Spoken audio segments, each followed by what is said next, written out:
Welcome back, class. We're maybe, I'm not sure. We might be able to finish up the chapter um, with this third segment. A little hard to say, but we'll see how far we get. We're going to talk about labor markets and perfect competition to start out this third segment. An individual firm's demand for labor depends on the marginal revenue product of labor. Always remember that. That's what's going to drive it. What drives firms' existence, profits. Marginal revenue product of labor is going to impact the total revenue. More total revenue at the same or maybe cost not increasing as much as the total revenue, you're going to end up with more profit. Market demand is the sum of individual firms' demands.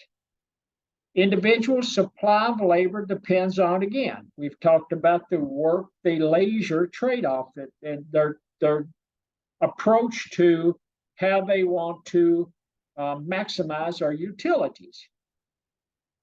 Market supply is the sum of individual workers' supply.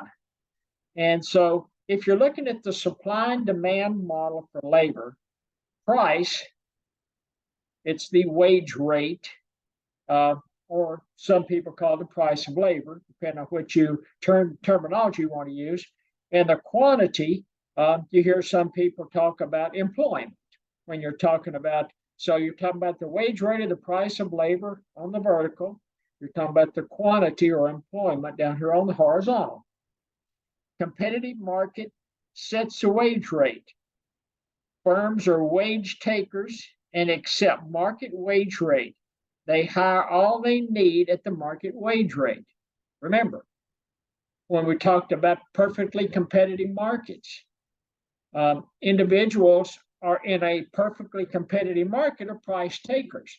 They're price takers on the wage rate. They just assume that the market has set that wage rate and they're going to be a price taker. They're going to hire as many individuals that they need to drive their production process and to generate output at the wage rate that's set by the market. Remember, when we went back and first talked about competitive markets, they're price takers also on the production side of the house. Remember? That curve on is set at price and marginal revenue, and it's horizontal. And they're going to produce and sell as much output as they want at that market price because no individual firm, at least in perfect competition, is large enough to have an impact on the price of the goods or services sold.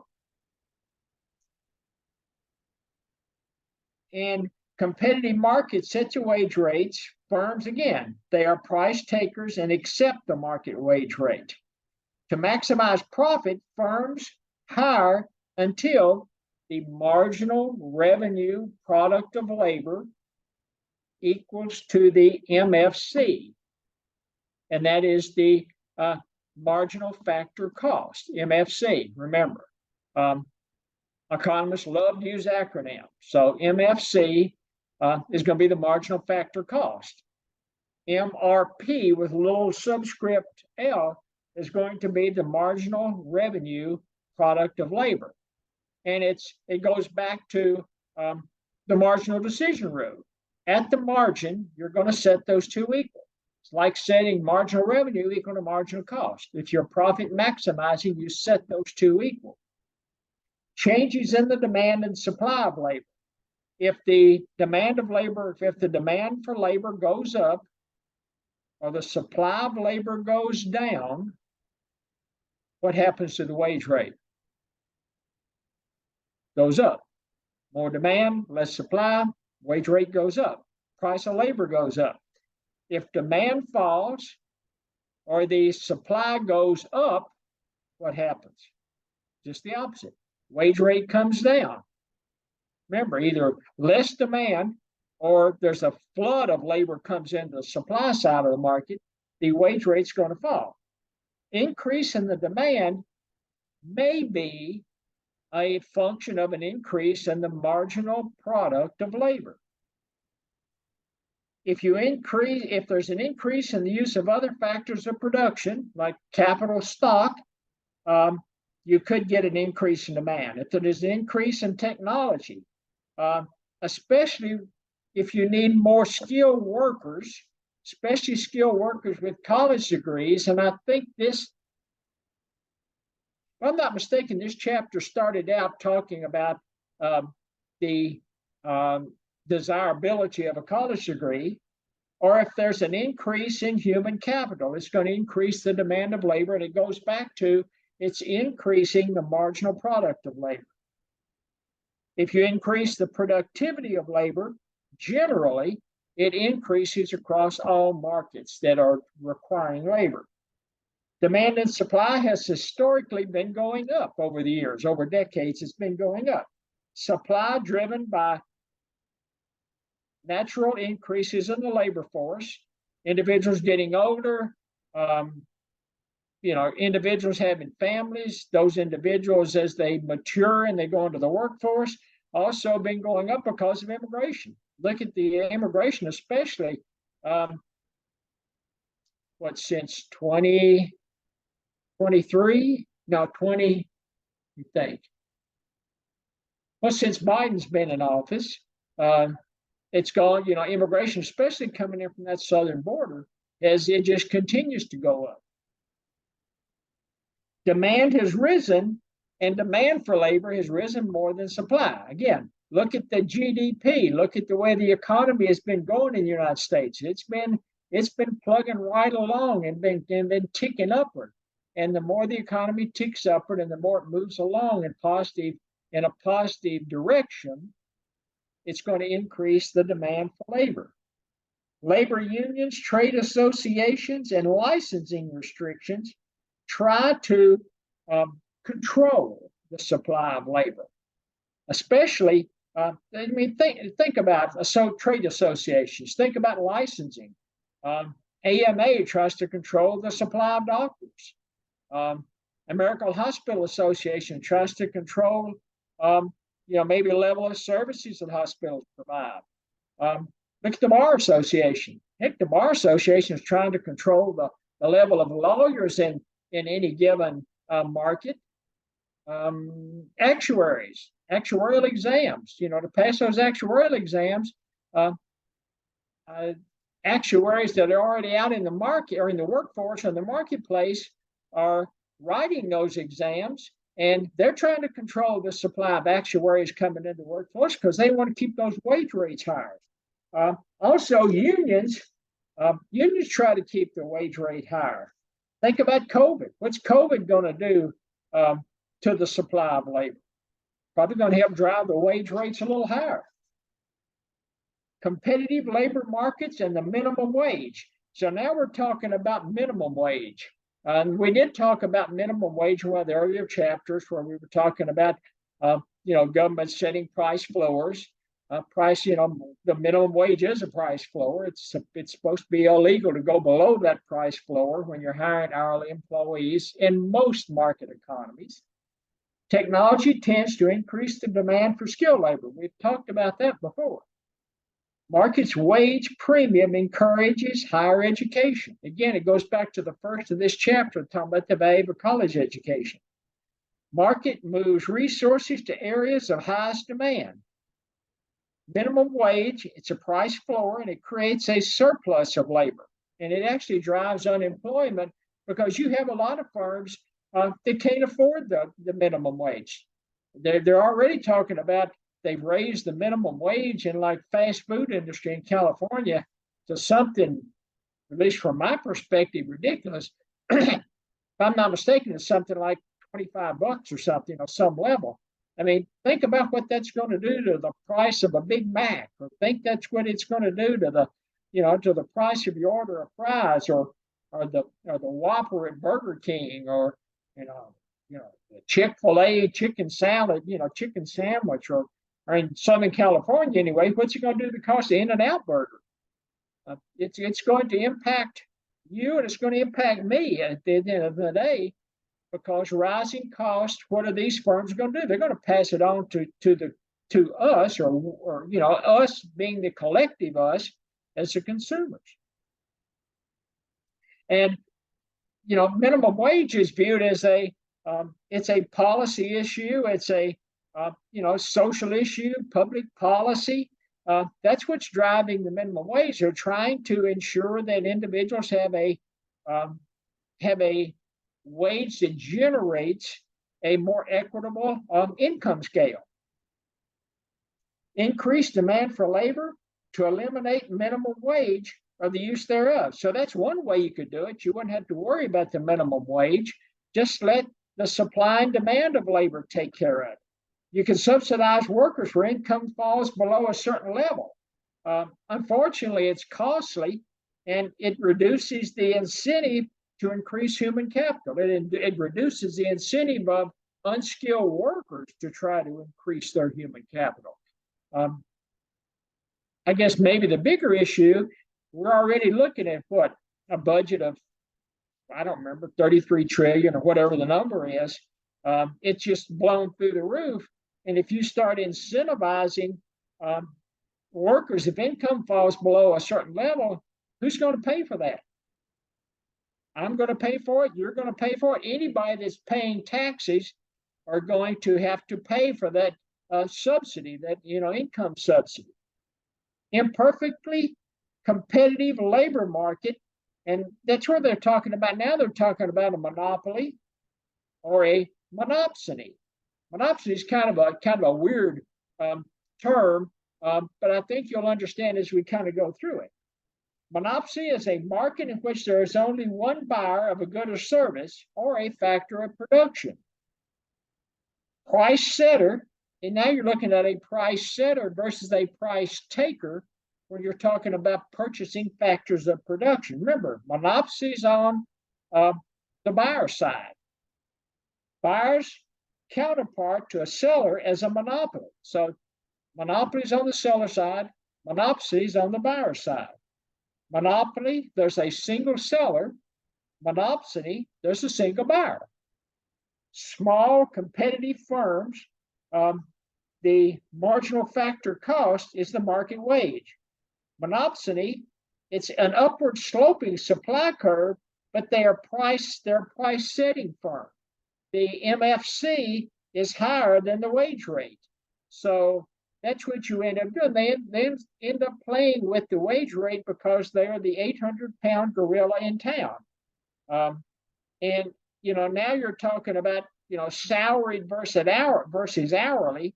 And what I typically think of as a monopsony is, and again, my background's in healthcare, so I keep going back to healthcare, but nurses.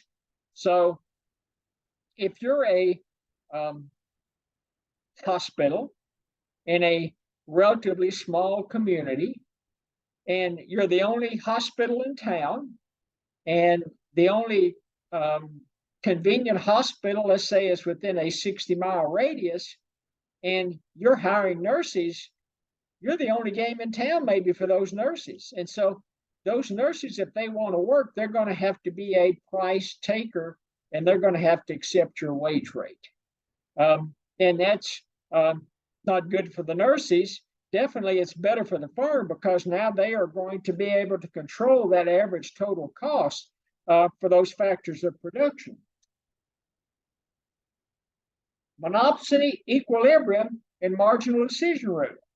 So if you're a monopsony, to maximize profits, you're going to hire until the marginal revenue product of labor equals the MFC, right?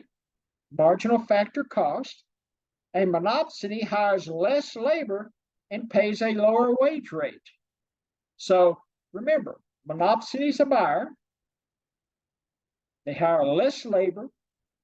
They pay a lower wage rate. They're a price setter. Monopoly is a seller, right? They produce at a less than efficient output level. And what do?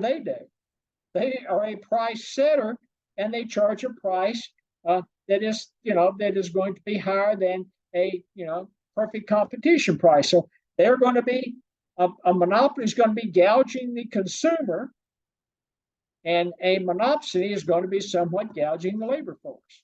again, supply and demand, depending on where the forces are that drive those equilibrium prices and quantities. And when you're talking about a monopsony, again, you're going to hire at a wage below, where you should, or at least theoretically, you're hiring at a price below the MFC. If you're a perfect competition, you're a price taker. You're accepting the wage rate that the market has, I guess, driven, or market forces have driven to equilibrium. Monopsony in the real world, it ends, as I said, you end up with less labor at a lower price. And now they talk about monopsony power. It's a situation in which a buyer faces increasing sloping supply curve for a good or service or factors of production. And they typically think about healthcare, firms in small communities, socialized medicine in maybe Canada or in Europe. Think about Walmart. Walmart is somewhat a monopsony. Think about Sears. For a long time, Sears were the only, seller of Craftsman tools. So, you're talking about single buyers in a given market. Monopoly power in the labor market. Monopolies, if you're now we're flipping to a monopoly, because now we're talking about the monopolist or the monopolistic individual or monopolistic firm being a supplier of labor. They supply less and they charge more. Remember, what happens in a monopoly? Generate less output than efficient, and they charge a higher price. They set the marginal cost equal to marginal revenue to get the quantity, right? And then they take, and on the demand curve, they read vertically till they get the price, till they get that point, and then the intersection, and they go over to the vertical to get the price. They provide a somewhat unique example, but they, compare LeBron James to a monopoly. LeBron sells his goods and services to the highest bidder. Most professional athletes do. It's just that not that many professional athletes have the market power that a LeBron James does. LeBron James is your market power in basketball. I don't watch that much baseball anymore because I got tired of listening to professional athletes complain. But, you got LeBron James in basketball. You've got Patrick Mahomes, the Chiefs. He's probably driving the rates in professional football. But these individuals are monopolies. I'm not sure that you may have some actors in Hollywood that have somewhat, they're probably more like oligopolies in the way, because you've got a few actors that seem to drive the lion's share of the business, where, you've got a lot of professional athletes in basketball, but you don't have anybody. I mean, LeBron James is what do they call him? A once in a lifetime, professional basketball player. So he does have a monopolistic approach when it comes to selling his goods and services. And he's gotten to the point that, he's making so much money, he's never going to spend it. But, he's making enough money that he may not do advertisements much anymore. He may not take on special projects. I mean, right now he's more focused on getting his sons into the NBA than he is maybe other factors of his professional basketball lifestyle. And going to spend a few minutes talking about labor unions. And labor unions is an interesting, situation. I grew up on a family farm, managed a family farm till I decided to go back to graduate school. Didn't have to deal with unions. Worked at the Economic Research Service. Didn't have to worry about unions there. Got into healthcare. didn't worry about, unions on the health plan side. We had issues with, on the provider side of the house, you've had issues forever with unions. Nurses are usually unionized. Kaiser Foundation, a huge health plan, and not only health plan, more like an integrated healthcare system in Southern California. They may have averted their strike, but they had all of their employees going to go out on strike. I think CVS and Walgreens have been, employees have been talking about going on strike. Now you're talking about United Auto Workers going on strike, and it's hard to believe salary concessions that the automakers made to end those strikes. And again, I'm going to be on the hook to financially bail them out, because not so much from taxis, but when it comes time for me to buy a new car, you don't think they're going to, pass on the increased and the factor of production costs that the strike has caused. You don't think they're going to pass them on to me, if they're going to pass them on to you if you get out of school and buy your first car. You can just see it coming down the road. So unions, and when you talk about a labor union, it's an association of workers that seeks to increase wages and to increase working conditions. And basically, it's when competitors band together to negotiate wages and working conditions. They're trying to take a monopolistic approach. So rather than working, individually, they're all going to band together and try to drive an increase in wages and try to drive an increase in working conditions. They talk about collective bargaining. It's a process of negotiations of worker contracts between unions and employers. And I really like this one: strike, a refusal by union members to work. And they do it typically to strengthen their position. 2011, I'd been in Buffalo. I'd probably been there 9 months when our union workers went on strike. And what it ended up doing was, the union went on strike and they were doing most of the operational work, and ended up, all of us as salary employees, we came in, started processing claims. I worked in the mail room for a while. I delivered some mail.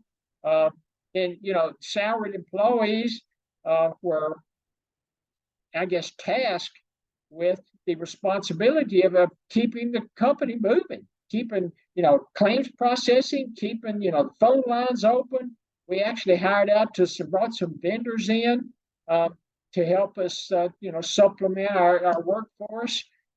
I can remember the first week of the union strike. And I live close enough to Blue Cross in Buffalo that I just walked to work. I came walking across the street and down through a flat parking lot that I always walk through, and got to the sidewalk where I'd normally go into the building, and here's the union there striking, and they're calling me names. And it's been a long time since I'd heard those kind of names used in public, but didn't throw anything at me, and they didn't physically try to hurt me. But funny thing is, I'm walking through and they're calling me all these names, and I look down the street, and there's my secretary standing down the street, and she's waving at me. And I wave back at her, and I ask her how she's doing, and that just upset them just that much more. So it was a extremely contentious time in Buffalo, and because Buffalo is a highly unionized town, the union shop there at Blue Cross was getting support from the mail carriers and the teachers unions, and they were all coming over and walking picket lines. It was, from my first experience of working with the union, it was an interesting proposition. I'm not sure that, because historically, working conditions have been improving.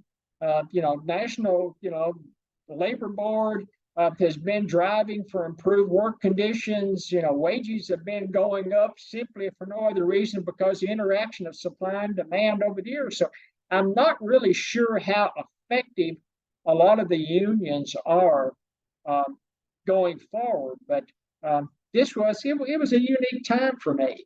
So if you're ever in a union or you're ever working for a company where your union employees go on strike, it's going to be an interesting. It'll be interesting the first time you see it.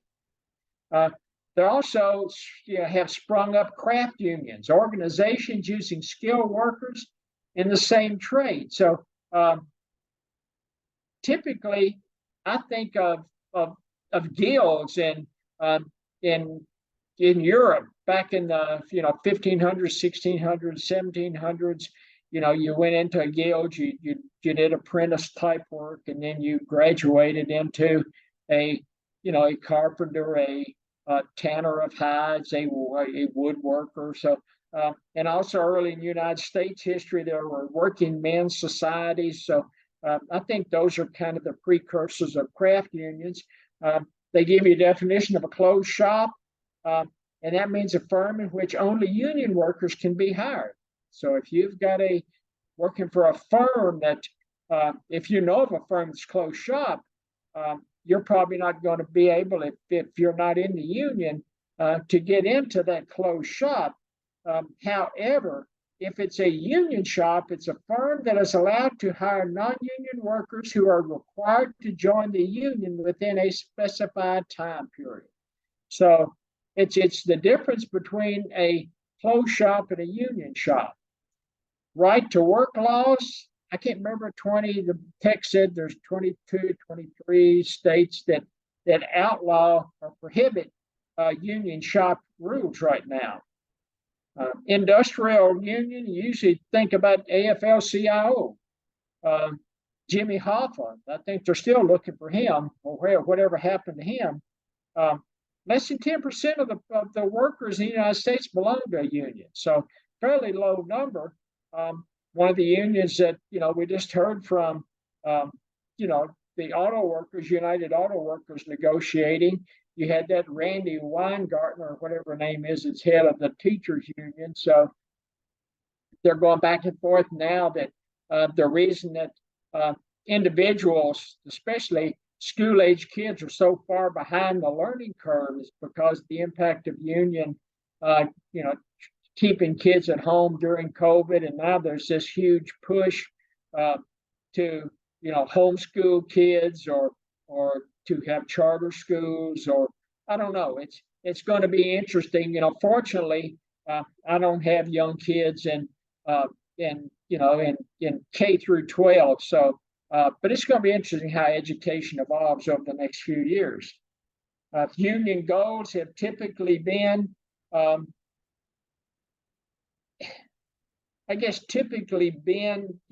increased wage rates, pensions, job securities, job safety, health care, child care.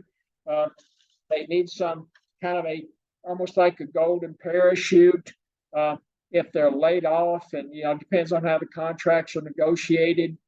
And the teachers, I guess it was Buffalo Teachers Union. They negotiated some really unique terms with their health care contract.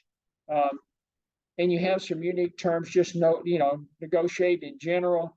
I know that the union shop we had in Buffalo, it was hard, almost impossible to fire somebody at that union shop. It just, there were some really unique situations happened in Buffalo. So, but yet, never did fire them. So the unions, depending on which state they function in and in which market economy they function in, they can be extremely strong. And then other market economies, there's just not much use for a union shop. Increasing the demand of labor, again, we typically talk about the unions. They're trying to increase the marginal revenue product of labor or increase the prices of output. I mean, that's one way you increase the demand for labor. Human capital increases the marginal revenue product of labor. And sometimes it's a union goal to write into the contracts that the company that the union's negotiating with has to provide training and education and job support for the union staff. Increase the skilled labor. with minimum wage rate driving up the cost of non-union labor. So there's just a lot of activity going on out there, especially with the wage rate and how it's functioning in a market or the market economy we have today. One of the union goals is to reduce the labor supply, slow the growth of the labor force. Unions have always, opposed immigration. They don't want if they can keep the labor force, again, it's like the AMA trying to, control the number of physicians in the economy. If they can control that supply and keep that supply restricted, or at least keep it steady and let demand continue to increase, what's it going to do? It's going to drive that wage rate up. They support of Social Security. They want workers to retire early. They were, the union would like nothing better to have the older workforce retire, and it's going to constrain the supply of labor, and again drive that wage rate up. Restrict entry into a particular craft. Again, it's not unionized, but that's what the Actuarial Society does with the actuarial exam. It's what the lawyers do with the Bar Association exams. And then again, you've got, they just, sprinkle in right at the very tail end of the chapter, other suppliers of monopoly power when it comes to labor market, professional organizations like the AMA. You'll see them scattered around periodically, producer cooperatives that try to generate some monopolistic power. And with that, we're going to conclude chapter 12. And the next time we get together, we're going to talk about chapter 13. And I think chapter 13, we get into public finance and public policy. So talk to everybody soon.